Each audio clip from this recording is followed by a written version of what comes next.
the government aims to meet up to 70% of country's IT hardware requirements through local manufacturing in at least next 3 years and reduce dependency on imports. Now remember, at present almost 80% of our supplies to the digital ecosystem come from imports.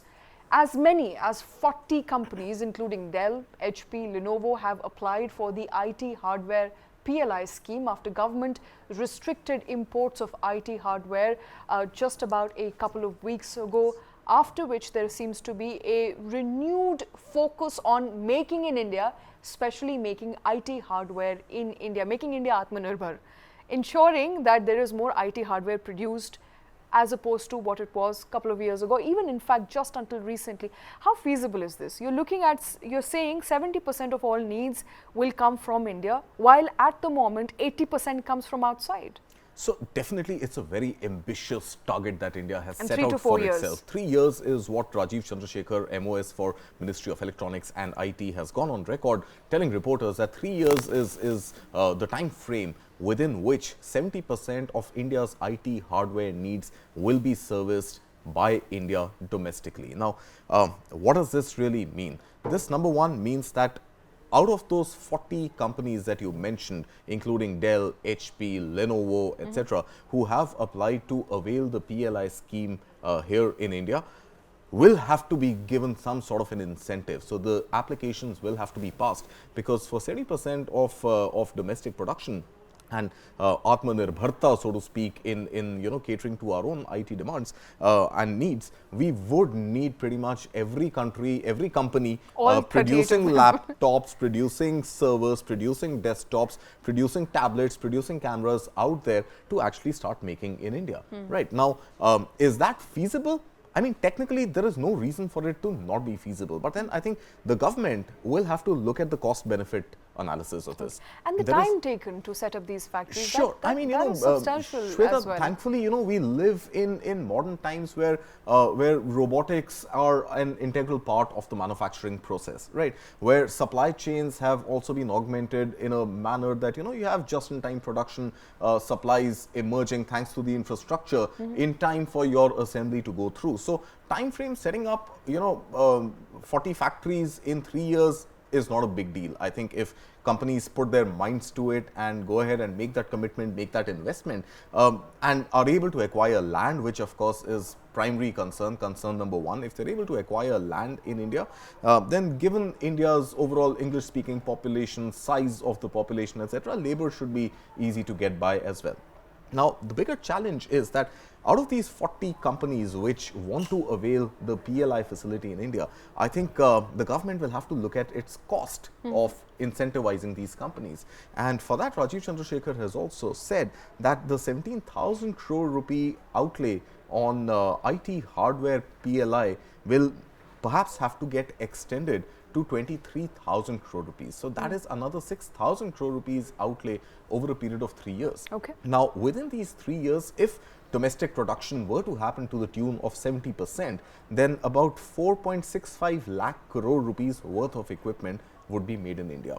So if you look at the cost benefit analysis also, the government's cost of 23,000 crore rupees to offset production worth 4.65 lakh crore rupees is great business sense. I think it's a great model, because this 23,000 crore rupees is going to enable production worth 4.65 lakh crore rupees worth of equipment.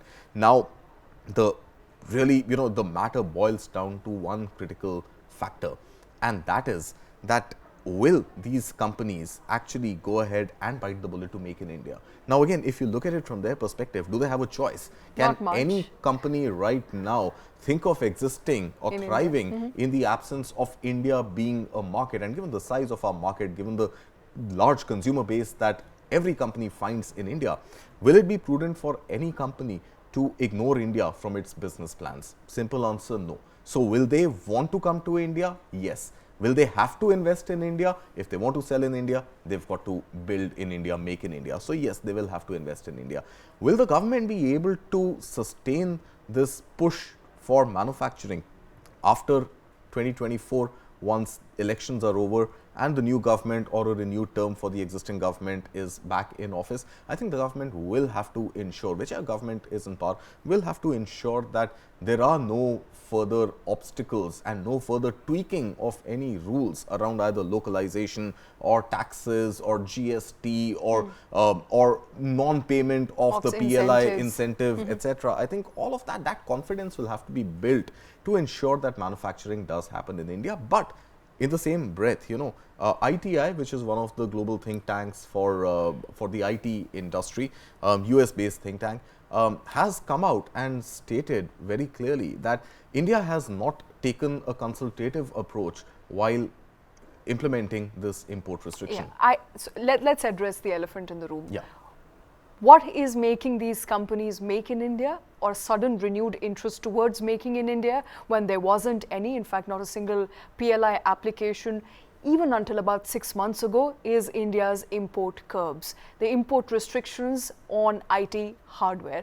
Essentially, the entire story starts from there. The application, 38 companies applying for PLI, starts from there, and companies going and knocking on government's door saying that this is abrupt, you have to push the deadline to November, which is when it happened. But come October end, start of November, none of these companies will be able to import items to India. Hence, they will have to make in India. So it's essentially being told to do it and then also being told very strongly to do it, not happening.